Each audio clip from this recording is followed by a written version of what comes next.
Welcome to the Sparky Coach podcast. This platform was built by Sparkies for Sparkies. We simply exist to make business owners more profitable, or businesses more profitable and more predictable. So we want to work with people that work hard because we love working hard too, that work smart because you got to be on top of the business, people that are kind because no one likes a dickhead. Am I right? People who want results because that's what we're here for, right? And people who want to be part of a like-minded community. So if you're interested in hearing more about the platform, please reach out and enjoy the podcast. Sparky Coach Pod, Crowy here with Tom with a special guest, Max. Hello. The big M, we call him. I always thought you were Maximus. Maxwell. Yeah, so Maxwell. And Max, talk us through, how long have you been at Ryelec for? I think it's probably 9 years. 9 years. And as I remember working with you on Seoul, the apartments in Cronulla, and you were doing a switchboard, and that was, when was that? That would have been 2017, maybe 8 years ago. Yeah, it was. Yeah. Yeah. So how did you come to work at Ryelec? So I previously did my apprenticeship with a company that specialized in home automation, and I was in that industry, and I was just doing a bit. My travel was I was just traveling so far for work, and I was trying to find something a bit closer to me, and Tommy was. Big Tommy. He was Big Tommy. I don't even know if you were advertising. I just thought No, you hit me up out of nowhere. Yeah. Like literally out of nowhere, and just went, I'm Max. I'm looking for a job. I've come from this company, and I knew who that company was. I was like, oh, see what happens. Give it a go. How far were you traveling? Like, I mean, I was going to Whale boy Beach. forever. But like, what? How far I were was you driving to Whale Beach every day. Hectic. Yeah, from where? Like Heathcote, Engadine vibe? From Engadine, yeah. That's And heavy. that was for around 6 months. What's that, an hour and a half each way? Yeah. Oh, I mean, like my reference of, we did a few jobs in Whale Beach, Palm Beach, when I was doing my apprenticeship. Obviously, like high end, like right on the water. Actually, if you're in Palm Beach, there's the corner. You know, as you drive through that corner where the car park is, there's like it was a $20 million build 20 years ago. Yeah. So I can only imagine what it would be worth now. But crazy, yeah. But I remember leaving at sort of 5:30 and getting there at 7, and then that trip home could actually be over 2 hours because of the traffic. We would always try and start at 6 as well. So we were up so early just to get there, just so we weren't going to have traffic on the way home. Like not as much. And not always possible as well, starting at 6. Yes. Yeah, so that's huge. So, and I just want, if you're an employer out there, you know, everyone talks about like retaining staff. I think local work within reason does a really good job of that naturally. Case in point, Max. Yeah. And what have you been enjoying? Like, what's your role there now? Because I see a lot of you seem to hide from the camera, but you come in. Tommy comes in and just points the camera straight at me. I like to surprise everyone. Yeah.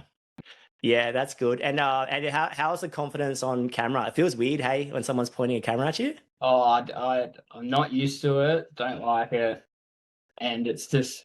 But the people love you, Max. Exposure therapy. People love Max. Every time I put a post up, if Max isn't in it, people literally write needs more Max. Yeah, pretty much. It's funny because I always, if I watch myself back, I can fully pick where I'm insecure or go on in tangents you go on when it's like I just feel the need to talk, so I'm tangenting, and so why am I even talking? It's almost like you're spiritually watching yourself talk. Yeah. That's how I feel sometimes.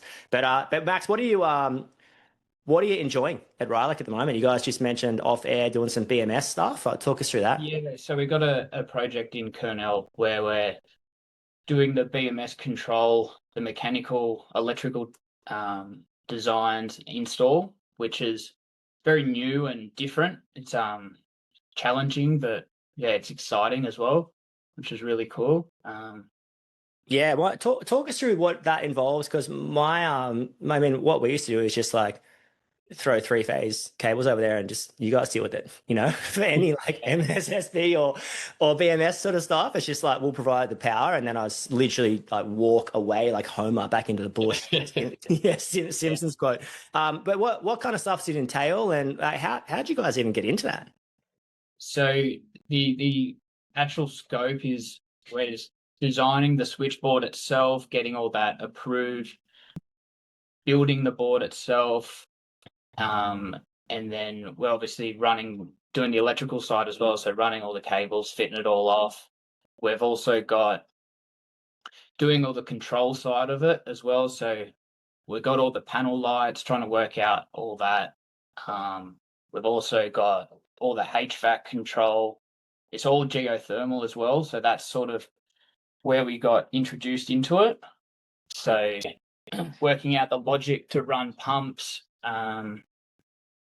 different pressure switches, modulating valves. It's all this new jargon that we're trying to incorporate. So we've just been given a scope, trying to work out the control side is sort of exciting and new. So you're almost crossing back into industrial electrical at that stage, aren't you? For sure. Yeah. For sure. Yeah. Yeah. And has that been like a bit of a natural progression? Because I mean, that's interesting seeing you guys, some of the houses you've been doing versus like this side. Has that just been a sort of natural progression through meeting clients, meeting, other trades kind of stuff? Yeah, it's because we've done a lot of work with a certain company that does the geo, and they've pushed us. We sort of work very well together, and they've picked up this job, and we're very much like, yes, we can do it, and we'll just figure it out. Sink or swim, baby, sink or swim. Is that Clayton Geothermal? Yes. Love Clayton. CWL Group, yeah. Shout out to CWL Group. So Clayton, for anyone listening, who, if you even care about this, is my old boss is Dave. Shout out to Dave, his cousin. So classic line of cool tradies, successful tradies, super cool. Those guys are just like Clayton and his group of friends, and Dave and his group of friends. So I can't underestimate their how inspiring they have been to my life in what's possible and stuff like that. So yeah, how's CWL Group? Are they only geothermal? Because they were plumbing for a bit. Are they only geothermal now? Yeah, sort of niche down. Yeah, the geo side. Yeah, it's so interesting, so cool. They pretty much just supply the plant room. They'll do the plant room now and the ground loops, and then they'll leave pipes to hang out, and then RJ now come in and do all the aircon side for CWL Group. Really interesting. Is it geothermal? I'm so out of the loop. I've never actually seen it. Must have come a long way, right? Yeah. In the past 5 years and getting better. Is it? How's it go? Like, what's your opinion of it? Yeah, we obviously love it. It's a really efficient way to do it. So basically, instead of just using straight electricity, it still uses electricity, but it cycles the water through the ground, and it sort of either dissipates the heat or warms it up, because the ground apparently is always a constant temperature. So it's not like a renewable energy, but it's a very efficient way to heat and cool the house. And then it generally stores the hot water in buffer tanks, and that's for the hydronic floor heating. And then it sends the other water to the water cooled condenser units for the aircon, so they don't have the big air source ones that have to go outside. You can put little water cooled ones and put them inside a plant room. So aircon's almost come full circle from like chillers to back to chillers, like in a way. Yeah. For sure. That's so interesting. I just don't know enough about that. And you enjoying the challenge there, Max? Yeah, for sure. It's it's all new stuff as well. So it's outside of the norm of the homes. So we've become the process with the home automation is very straightforward, and we know exactly how to produce it. It's all new. So it's trying to figure it out. Trying to process it, break it down, and be able to control it is super exciting. Yeah. And did you because I think the home automation personality type is quite ingrained. I think you guys would is that your story, Max? Like, would you just hack the mainframe from a young age and be working on cool stuff, or is this a learnt skill for you, like the tech side of things? I feel like the tech, I've always had that side. I was never sitting in front of a computer or anything as a young kid. I guess I just sort of had been able to process or work out stuff on a computer, but I never really was a gamer or anything like that. Yeah, but you had it's usually a logic side where Yeah. you're genuinely interested in it, and then it just naturally progresses. So yeah, I feel like if you tried to get a standard Sparky straight into it, it's probably just a rah. You were standard Sparky to start. Like Yeah, Max yeah. is probably, out of everyone I've ever met, he's the one who's gone the most full psycho, from like general Sparky to extreme programmer. So like he's doing some gnarly stuff that not many people I know would be able to do, and he's basically all self-taught, really. Hey, Self-taught, no lessons. Shout out to the wedding singer. The early lessons were, I would just schedule him for a job that he didn't know how to do, and then he would just figure it out. And did that frustrate you, Max, or inspire you? Be honest. No. Yeah, this is like a full raw dog, you know? I guess no, it was okay. I felt like Tom was very good. So he would help out for a bit, and then if it become a repetitive question or task, he would just cut me out. I had the 2 or 3 call rule. Hey, yeah. So if I call me once, wouldn't answer. Yeah, that's heaps interesting. And then how is, like, what do you, because you've obviously been there for 9 years. So if anyone's just employed their first staff member or second staff member, like holding and retaining staff members is so key to the success of a business for all parties, right? What has kept you at Ryelec? Like, do you enjoy? Is it a challenge? What is it? I think probably the main thing is that when I jumped on board with Tom, he had no idea like sort of what he was doing. He just had this goal of becoming a home automation sort of expert. And the fact that I could come there and grow sort of with him as well was it's super appealing. And the fact that I've grown with the company is exciting. And we're still sort of growing. Hey, it's not like we've sort of just reached a level, which is a pretty high level now, I would say, in the home automation side. But now we're semi-expanding into other areas of the automation, like the commercial HVAC controls. So trying to stay in our niche, but not stay stagnant at the same time. I keep saying to everyone, if what you're doing is working, you don't have to go north and diversify like into aircon or solar or whatever. You can go horizontal. You try that. Yeah, and I think that's really interesting. Like when you just double down on what you're doing, like how can you do more for the same clients that already know and trust and love you, and how can you like diversify your skill set? Anyone that's been through in the industry 20 plus years would have seen like a ebb and flow of, there's lots of money and consumers are spending in the resi market, and then there's no money in the resi market but the commercial market's booming. Like you see these sort of cycles come through, and the best way to protect yourself from no work or loss of work or all that kind of stuff is a diversified portfolio, which is really interesting. Any thoughts on that, Tommy? You've been in the industry for a long time. Yeah, well, that's definitely what we're trying to do. Like another version of that is we've been doing a little bit of commercial audio lately as well. We were lucky enough to sort of latch onto some Anytime Fitness gyms, and we've been rolling heaps of those out. So, we never really did commercial audio before. So we're doing a bit of that now, which is keeping some of the other boys busy and interested, and then getting a bit more into the commercial automation. So the commercial lighting control and everything was always sort of there, but we never really focused or pushed on it. But I feel like as we sort of nail down the home automation side and like we sort of got that pretty tight now.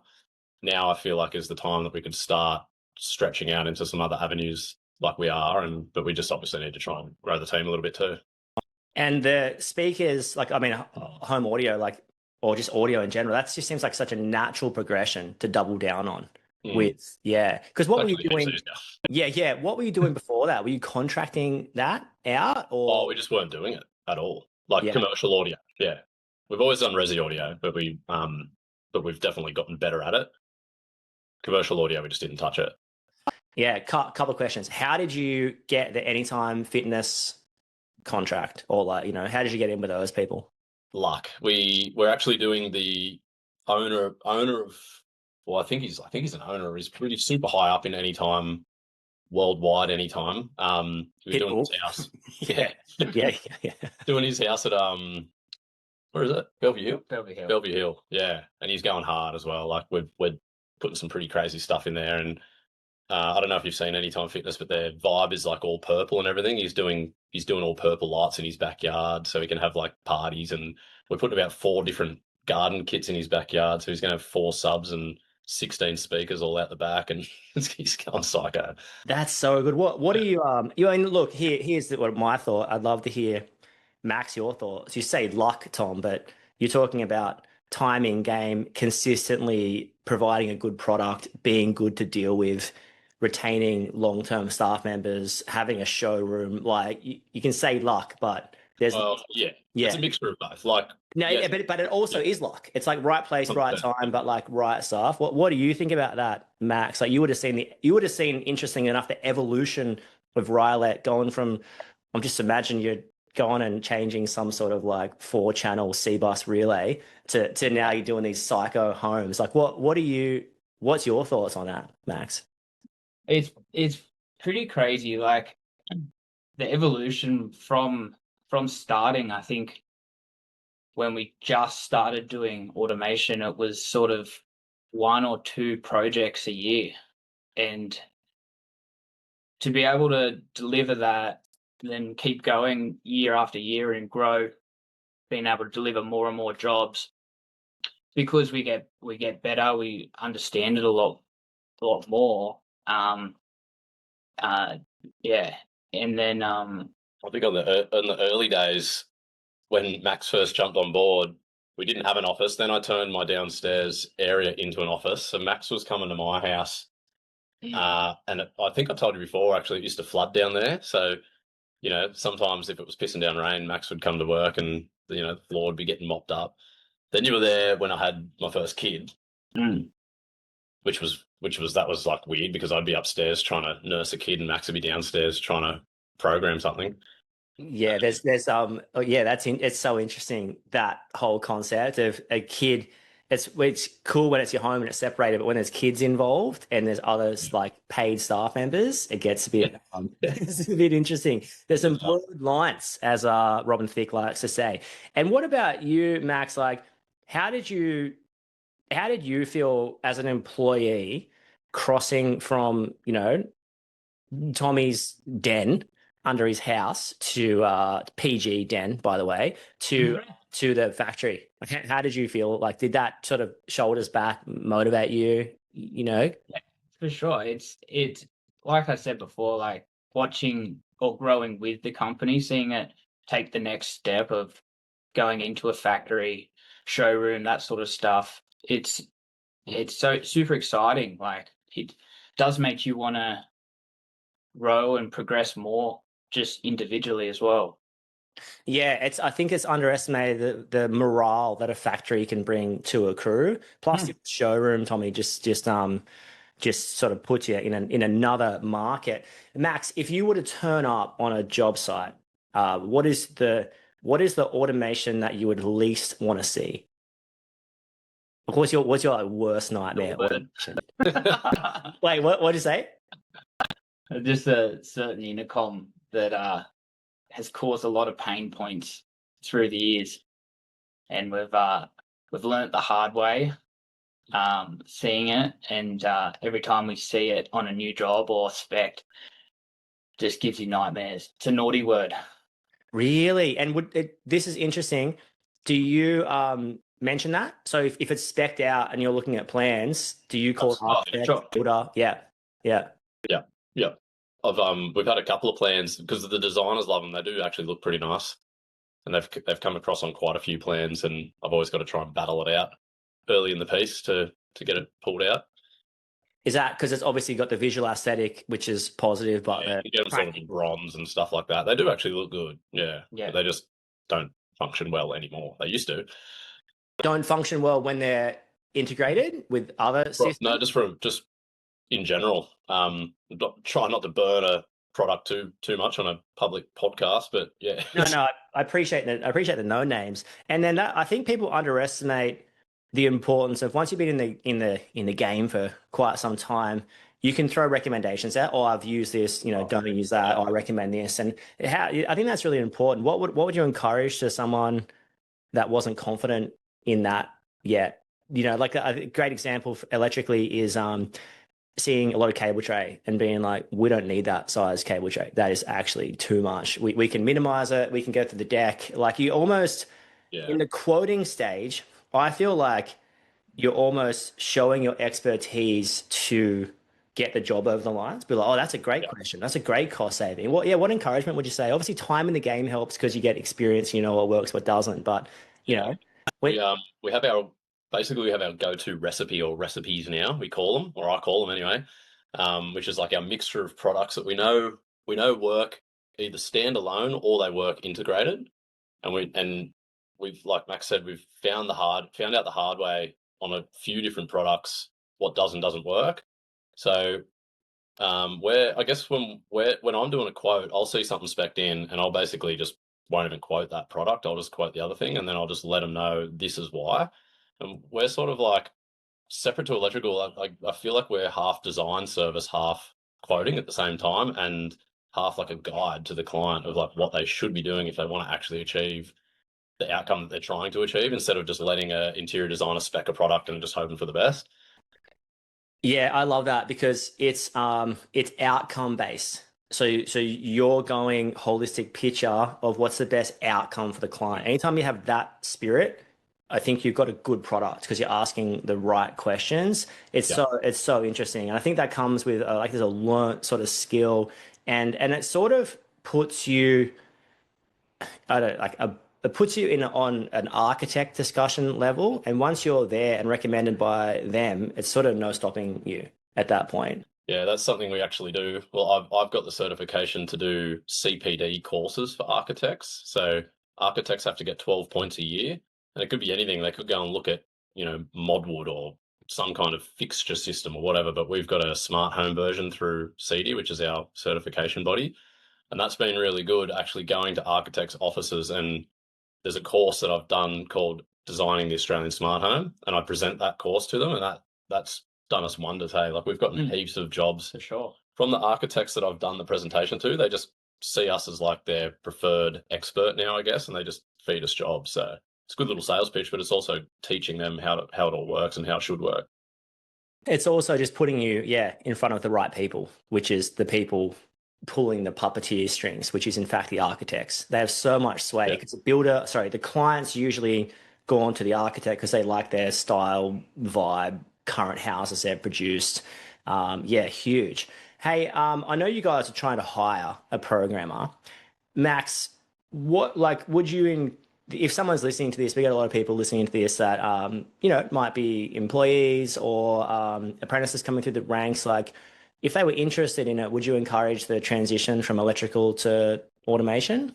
Oh, for sure. I love it. Like, it's so exciting, new.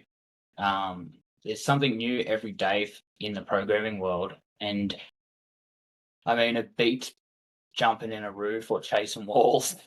To be honest, it's good stuff. I actually like chasing walls. That's kind of, yeah. I like the physicality. I like the physicality of it. Although I haven't done it for like 15 years. So how much do I really? Is that your gym session? Is it like shoulders? It's just Pilates and chasing and broth. That's all. That's all I'm on. So yeah, that's cool. And is there any we kind of touched on this before, Max, but is there any sort of like I would say, would you say a prerequisite if someone was thinking about like applying for the Ryelec position from an electrician point of view, is it a prerequisite sort of, you're interested in you got to be interested in it, right? The automation side. Yeah. Yes, for sure. For Yeah. sure. And what, I feel like you don't, I feel like you can be taught you'll be able to be taught, and it might be a scary step, but we know that you're completely new, fresh, Like we're more than understanding, being able to help someone develop those skills is it's there. Yeah, and TeamViewer is our biggest tool. So, do you know TeamViewer? No. So, TeamViewer allows us from the office, both Max and I, to log into any of our other guys' computer in real time and actually control their computer. So, if they get stuck, we just help them straight away from the office. That's so cool. And Tommy, give the job role a bit of a shout out. Yeah, so I guess what we're primarily after at this stage would be, I guess we'll call it a junior programmer. Doesn't mean you have to be young. It'd be more just like lighting control, basic networking, Dali. bit of Dali mapping. What else? Like introduction to sort of CBus and KNX, although CBus we're really only servicing these days. KNX is our new install stuff. And I've heard it from a lot of people, like they freak out and think that it's way too scary and way too hard, like Maxie was just saying. But anyone with the right sort of attitude and temperament, I guess, could definitely do it. Like you've got to be a patient person and you've got to be able to handle some pain along the way. Because if you're a bit of a clicker, probably don't apply. But if you can handle a little bit of stress, then give us a call, please, someone. Well, I think the thing that's so appealing to join a company like you is that you're growing and the future scope is huge, right? The future scope, if I jumped on board with you guys now, I'm going to learn, start on what you just said. I'm going to get into like full blown commercial audio eventually. I'm going to have to be a bit of a jack of all trades across an industry that's only taking leaps and bounds weekly, daily. Growing massively, like this industry. I've seen it from the past, definitely the past 5 years or so is like it's almost expected on most projects in the higher end resi world, and not even like premium resi anymore. It's just general high end resi is basically expected. And you wonder when a high end resi that'll be so common that it'll drop down to sort of mid tier resi. It will eventually. Like you think of all the younger people now that just expect it, I guess, and eventually they're going to have they'll be older and they'll have the money, and people that move into an existing home that doesn't have it will be disappointed and have to try and retrofit, and then anyone who's got the money to build a new place will just like they won't even second guess it. It'll just be part of the build. Like I think that's why it's becoming its own trade as well, because it's getting recognized as like a big deal now. And you need like those separate professionals to implement it and handle the workload. It really is such a different trade. Like, I look at a couple of people. If you're gonna, this is interesting to talk about. What advice would you have? We've talked about this before, but you've had time to think about it now. What advice would you have to an electrical business, maybe they're 10 to 15 staff, who are wanting to cross to that automation KNX space? Would you advise it? Actually, what do you think on that one? More in the trenches? Well, if it's something like you're obviously excited or keen for, like, why not? I feel like you should start small,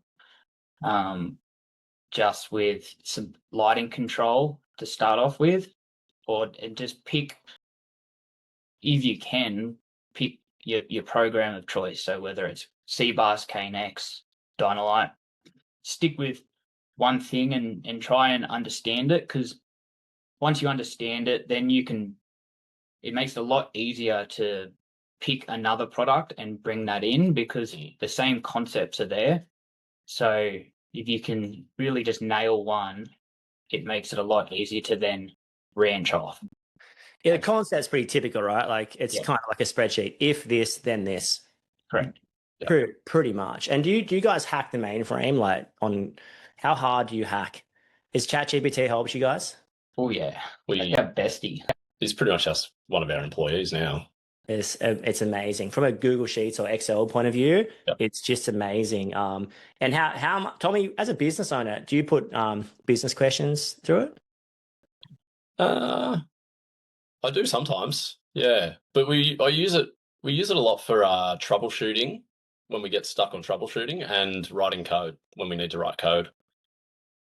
Yeah, the code it's pretty much replaced coders. I'm not going to say that worldwide, but it's it can get 70% away To a certain level for sure. Yeah, Like, yeah. one example was we did a job, the one that we won an award for recently. We had to do some like load shedding. So we had a KNX energy meter, and we had like this server in there, and it runs a language called Lua, and we needed to sort of load shed, but have set points and drop things out and all that kind of stuff. And I could have sat there and written it myself, but it wouldn't have been perfect, and it would have taken me ages. I basically just prompted ChatGPT of like exactly what I wanted. And you got to know how to prompt properly. That's the sort of caveat on it, I guess. You can't just please write me a script to load shed or spit something random out. But if you can give it all the detail, I even gave it the group addresses I'm using on KNX side, and it just spat out this script. We had to edit it about 3 or 4 times. It took me about 2 hours, probably an hour actually, maybe 2 hours by the time I did the full job. Done. Yeah, and you have to know how to prompt it. I reference even the Sparky Coach spreadsheet that you were sort of crossing, you were doing some coding for us, and then sort of stepped outside your coding level to my 100%. mate Dave, who's a Way above my pay grade, that one. psycho level coder who's just absolutely hacked the mainframe, hard drive crashing, just like punching it out. It's so good. Names coming out. You should see. I'll have to send you the code he wrote. Like it's amazing. Yeah, and he's same thing. Prompt across and then bang. And Tommy, how I how much is that Sparkio spreadsheet like honed in your business? Oh, heaps. Huge. Like we were actually losing money on certain jobs, like little projects and stuff like that, where I thought we were doing all right.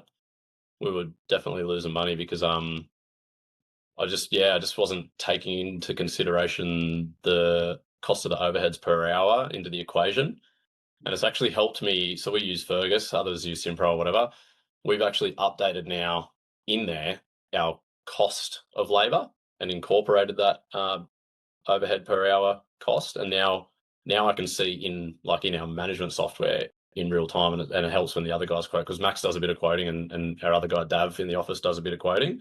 So now they can check before they send an invoice or do a quote that we're actually hitting the level that we need to hit. And I wouldn't have known that. It's so good. Hey, when I knew we were onto a heater, like was when you said this is the best thing I've ever seen. And I was like, and when you said that, I was like, okay, well, I know that. And it was almost like peer-to-peer recognition across what we developed. I was frothing. That was almost a life moment for me. Like one of the most memorable parts of Sparky Coach to date for me was that, because I was like, okay, we got to double down on this because it's so critical to the life of the business. It's a good learning lesson. Like that's why I've always been saying to you the whole time, you've got to, even though like it takes time, you've got to get everyone to fill it in themselves manually, because that's the actual learning experience. Yeah, I agree. I think that you can outsource maybe some mentoring, but that's someone of a high level needs to be looking at the data detail. Yeah. So, okay, so you mentioned Max has done some quoting for you. Big pain point for people is quoting. Yeah. So like a big pain point in growing a business is there's a pile of quotes that I have or haven't got to. I'm doing them at night time, doing the morning, doing the weekends, and that kind of stuff. And then you've got to outsource your quoting to either an admin or an operations manager, and that usually highlights the fact that you get to a price via your head or via some obscure process, and then that highlights to people, well, how do you want me to quote? If you don't know how you quote, how do I know how to quote? So how did you guys find that? I would love to hear it from both sides. As like the getting trained, Max, how did you find it? And Tommy, as training, like how did you find it? Who goes first, Max? I'll go. The numbers side was confusing or somewhat daunting as well, trying to come to an end figure. The beauty was that I knew what needed to be spec'd, so it's very product based for automation. So I knew what we needed, so I was able to put all the right product codes in. But when it come time to setting prices and delivering that end result was pretty daunting. So that's pretty much where I lent heavily on Tom just to make sure I was doing it right, because I mean, at the end of the day, if those numbers aren't right, then you're gonna sink. Yeah, very different sending like a 10 grand one to $1 million one as well. And even the incremental efficiencies of like a $200 item multiplied by 50 rather than multiplied by two, just seeing the discrepancies in that. Like, yeah, we're big believers in front costing and back costing, because the back costing gives you the context and the front costing predicts the context. I guess we'd even say, like, 2 guys, 2 weeks, and you measure it and it was 3 guys, 2 weeks. And it's like, what the hell happened there? Oh, we had to carry an extra apprentice. Oh no, we actually needed that. And you just chop, change, adjust. So the holistic approach is really interesting. And I think I'd love to hear your thoughts on this before we get to Tommy, Max. But like, time in game with quoting, there's no substitute for. If you how like you're obviously a lot more confident than you used to be.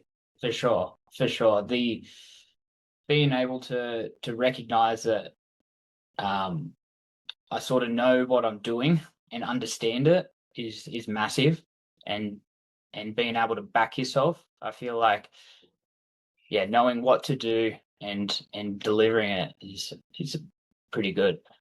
And is there anything that you wish, you would like Tom did better at the start? Like, is it that gave you more time, or did, yeah, like that's just interesting and that question goes both ways. Like, anything, Tommy, you would do differently, but sometimes it's like sit more, and sometimes it's like you just need to let people make their own mistakes. Like, how did you find that, Max? I feel like it was really, really good. He was there enough to sort of help me learn, but also distant enough to make me fall a bit to be able to work it out on my own. I feel you were talking about like the spreadsheet of you actually manually doing it yourself to understand, being able to suffer or feel the pain of trying to achieve something but not being able to do it is a blessing as well. Being able to get through to the other end is such a good learning curve. Yeah, what's the biggest job you've quoted? Oh, you did one of the bigger projects, yeah, 350K or something like that. So cool. That's so cool. And Tommy, how did you find that? Because that obviously, the cool thing is Ryelec wouldn't be in the position it is now if you just had the quoting all on your shoulders. And I feel like I just recorded a pod here. We talked about a similar thing.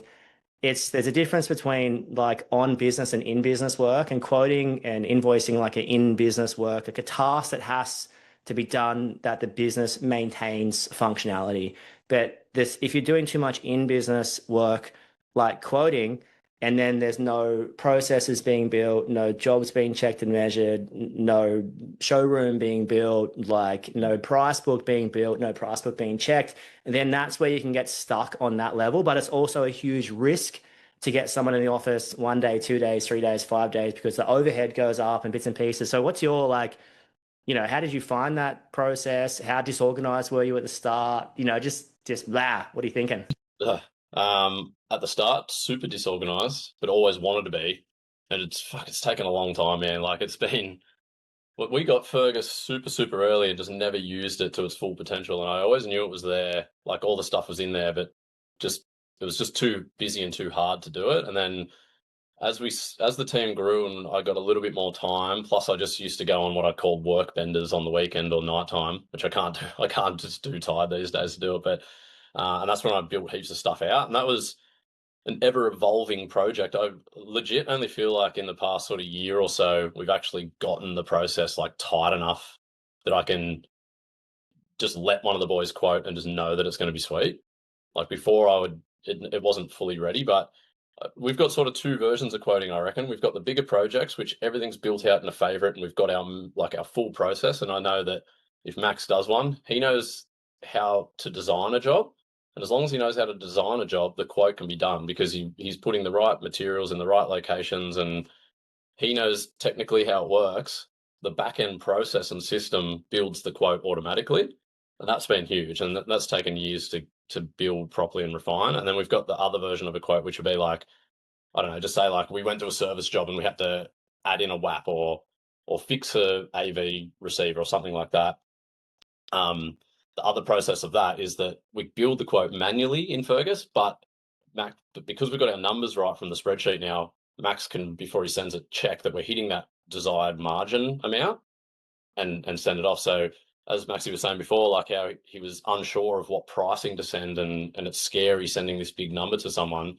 I feel like that's probably taken away now, because all he needs to know is that the materials are correct and the margin is correct, and it is what it is. Then send it off. Yeah, it's green.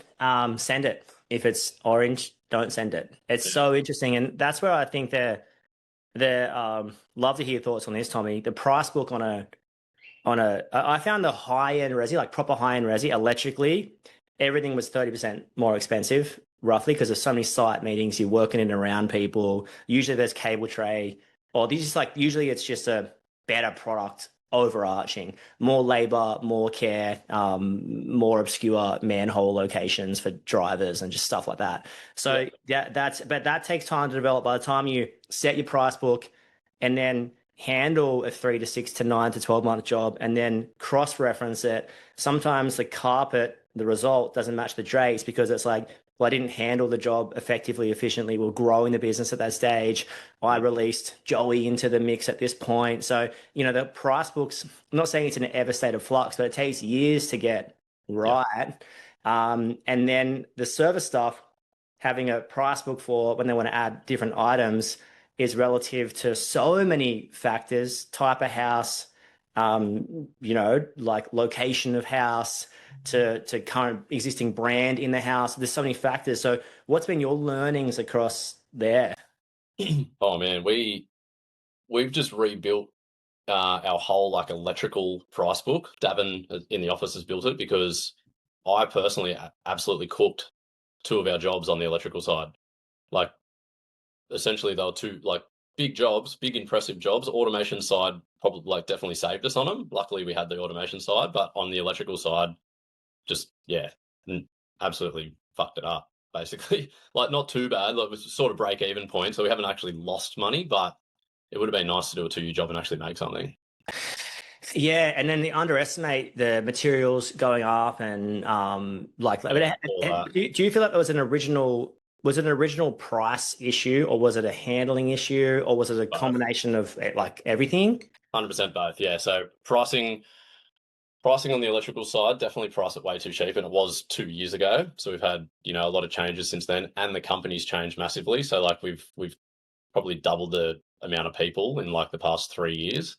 So that's taken a lot of getting used to. So we've got more overheads, more cars, more this, more that. And then probably the guys who were running the job are absolute weapons, but I mismanaged it, I reckon, because I wasn't getting down there. I probably didn't communicate stuff to them properly either. And I feel like a lot of that was because I just had too much on my plate, and I was more focused on the automation side of things and just sort of sent the boys down and went just hope for the best sort of thing. And we weren't picking up one of the jobs. We just weren't picking up any varies at all until like heaps later on in the piece. It's so interesting. It highlights all that stuff, isn't it? Like when you look at a job left to right, there's only so much that can go wrong. Was my original price right or not? Did I capture the variations or not? Was my labor hours, when I say right or not, was I handling the job effectively?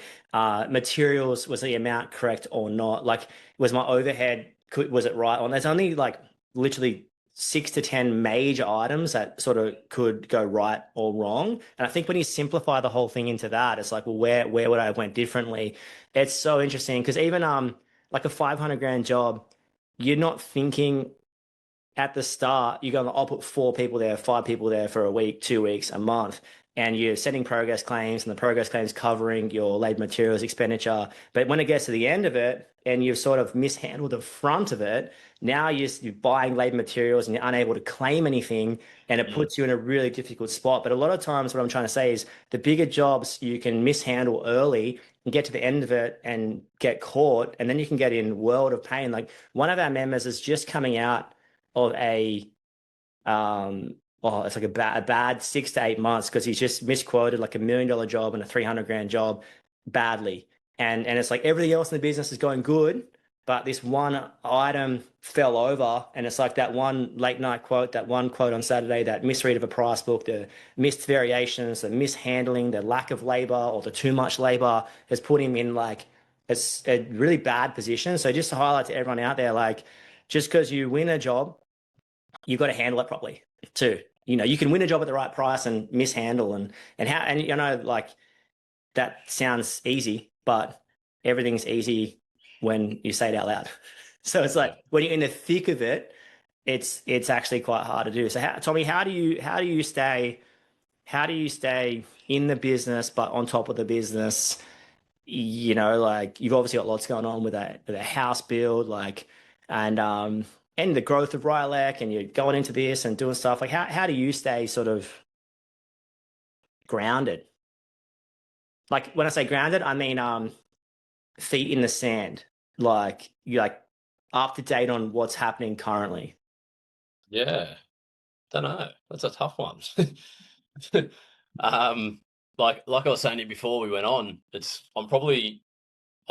seem it at the moment, but I'm pretty stressed out right now, and I'm not really a stressed out type of person generally, but just a mixture of workload, not having the amount of staff we need, house build. There's just a lot of pressures on at the minute. So I was telling you before, my hack is I've just been going to bed early with the kids, getting a good night's sleep instead of staying up late, and then just getting up most mornings and just trying to start the day with like a gym session and just trying to keep fit and healthy. And obviously this coffee.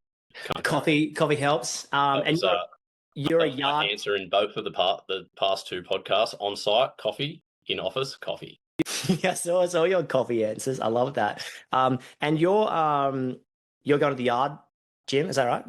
Yeah, been going to the Heathcote Yard. It's literally just down the road, so it's a good way to start the day because I just park at the factory, walk up in the morning, do a sesh, have a smoothie with double espresso in it, and then back and then I start early and I get a good hour in before anyone else shows up, so I can get a bit of stuff done there. Amazing. Yeah, don't underestimate a good old gym or Pilates session. And if you've seen Tommy in the flesh recently, he's really bulked up, like the Hulk. Yeah. Max, yeah, I've got to ask you that. I hadn't seen Tom for a while, and then I saw him at the live event we had. What was that, like a month ago, 2 months ago, something like that. And I gave him a hug, and I was like so impressed at his chest. And so you've seen the evolution of like no one will understand because I used to be like hyper scrawny too, and now I'm massive. No, but like I think Tommy as well have gone the evolution. You've seen the evolution of Tom from like, you know, He's a dad now, so he's got dad strength. Dad strength. I love that. It's so good. And we love finishing on, you know, I want both of you. It could be a philosophy, could be a thought, could be something we touched on. But if you had like sort of one thought, one opportunity to bless the people into the day, or like to help someone, or you know, it might be about quoting, might be about like vision, might be about exercising, might be about coffee, whatever. What are you going to say? We'll start with Tommy because I'm buying Max some time. Yeah, I actually thought about it this time. So my one sentence is automate or delegate.